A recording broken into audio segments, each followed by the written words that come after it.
आखिर क्या हुआ? जब वह समय आया कि जब अंगराज कर्ण अपने पास रखे उस अमोघ दिव्यास्त्र का संधान अर्जुन पर किया, जिसका तोड़ अर्जुन के पास भी नहीं था, जिस दिव्यास्त्र का नाम था भार्गव अस्त्र।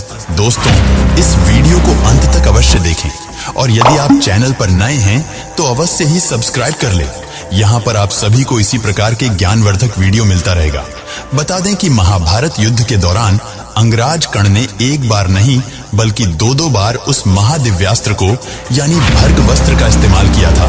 तो यहाँ पर सर्वप्रथम हम यह जान लेते हैं कि आखिर भार्गव अस्त्र का निर्माण किस प्रकार हुआ तथा इस महादिव्यास्त्र के रचयिता कौन थे।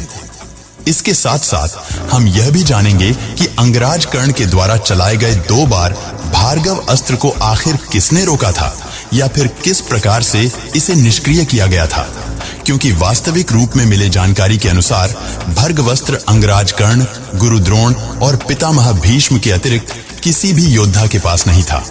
दोस्तों, अंगराज कर्ण जो कि भार्गव अस्त्र को धारण करने वाले स्वामी थे, यहाँ पर भार्गव अस्त्र उन्हें स्वयं उनके ही गुरु परशुराम जी के द्वारा प्रदान किया गया था। तो कदाचित अब हम वास्तविक रूप में भार्गव अस्त्र के निर्माण के बारे में आप सभी को बताते चले। दोस्तों, वास्तविक रूप में भार्गवस्त्र का निर्माण स्वयं भगवान परशुराम जी ने ही किया था।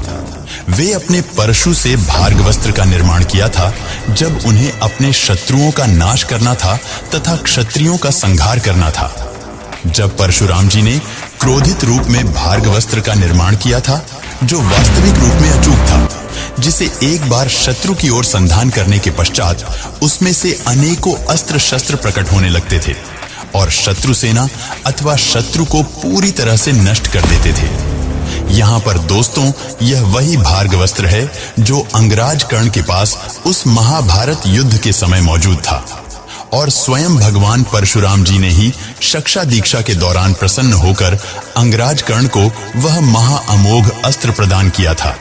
आप सभी को बता दें, अंगराज कर्ण महाभारत युद्ध के दौरान अत्यंत महत्वपूर्ण समय अथवा विकट स्थिति में ही भार्गवस्त्र का संधान करते थे। ऐसे में स्वयं महाराज धृतराष्ट्र इसकी घोर आलोचना भी करते थे और इसीलिए एक दिन जब अंगराज कर्ण और अर्जुन के बीच महाद्वंद हो रहा था, तब स्वयं धृतराष्ट्र संजय से यह कहते हैं कि हे संजय, यहाँ पर वास्तविक रूप में अंगराज कर्ण कौन से शिक्षा और दीक्षा ली है।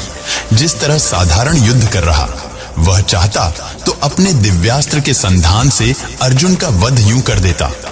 फिर आखिर उसने क्या शिक्षाएं ली है और कौन से दिव्यास्त्र का ज्ञान प्राप्त किया है, जब वह महाभारत युद्ध में इस परिस्थिति में भी दिव्यास्त्र का संधान नहीं कर पा रहा है। तो क्या उसके पास कोई दिव्यास्त्र नहीं या फिर कवच और कुंडल के बिना अब वह एक साधारण योद्धा रह गया है। यहाँ पर संजय महाराज धृतराष्ट्र को शांत करते हुए तथा समझाते हुए कहते हैं कि हे महाराज, अंगराज कर्ण अपने युद्ध कौशल से ही पांडव सेना पर भड़ी पड़ रहे हैं। अब ऐसे में इस परिस्थिति में वे दिव्यास्त्रों का संधान क्यों नहीं कर रहे हैं? इसका कारण तो वही जान रहे होंगे, लेकिन हम अवश्य इतना कह सकते हैं कि इस समय वे अगर दिव्यास्त्र का संधान ना करने का निर्णय लिए हैं तो इसके पीछे भी कोई खास वजह ही होगा। यहाँ पर दोस्तों, वास्तविकता तो यह थी कि स्वयं सूर्यपुत्र कर्ण अपने युद्ध और बाहुबल पर ज्यादा विश्वास रखते थे, न कि दिव्यास्त्र पर। उनका यह मानना था कि किसी भी योद्धा का श्रेष्ठता तथा उनका जय जयकार वास्तविक रूप में उसके स्वयं की युद्ध कौशल और बाहुबल से होता है, न कि दिव्यास्त्र से, क्योंकि दिव्यास्त्र से किसी भी योद्धा के बल को नापा नहीं जा सकता। यहाँ पर अगर कर्ण युद्ध के प्रारंभ में ही दिव्यास्त्र का संधान करना प्रारंभ कर देते तो उनका युद्ध कौशल का गुणगान आज लोग कैसे कर पाते? उनके बाहुबल की शक्तियों का बखान आज हमें किस प्रकार से सुनने और जानने को मिलता? कदाचित दोस्तों, इसीलिए अंगराज कर्ण अत्यंत विकट और घोर परिस्थिति में ही महादिव्यास का संधान करते थे। अब आप सभी को बता दे कि आखिर कब और किस क्षण में अंगराज कर्ण ने भार्गवस्त्र का संधान किया था।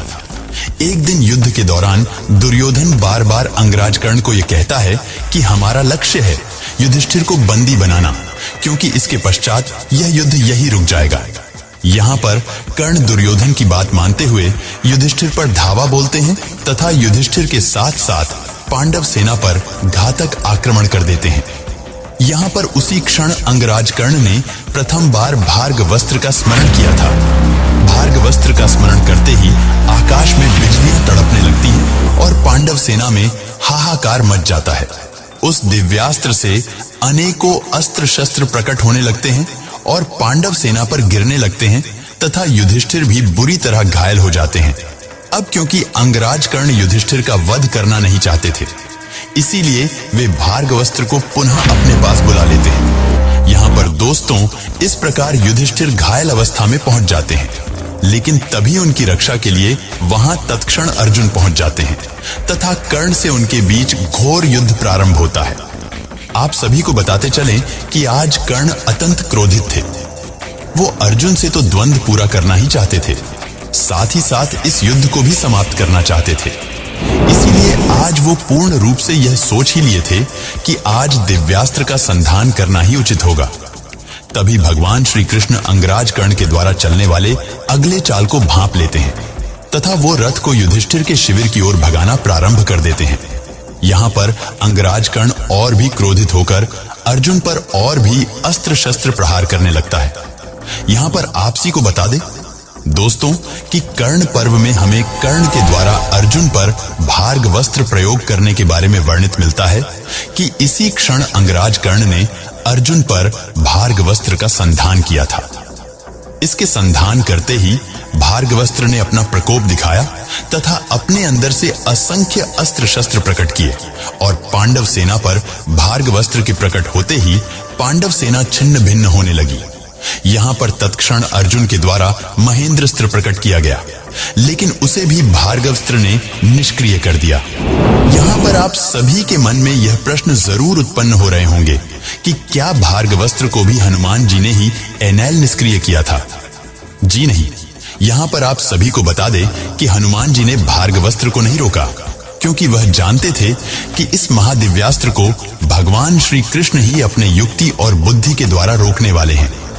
आप सभी को बता दे कि भगवान श्री कृष्ण उस समय रथ को कर्ण की विपरीत दिशा की ओर तेजी से दौड़ाने लगे तथा कुरुक्षेत्र से दूर जाने लगे, क्योंकि आज के दिन अंगराज कर्ण का अंत होने वाला था।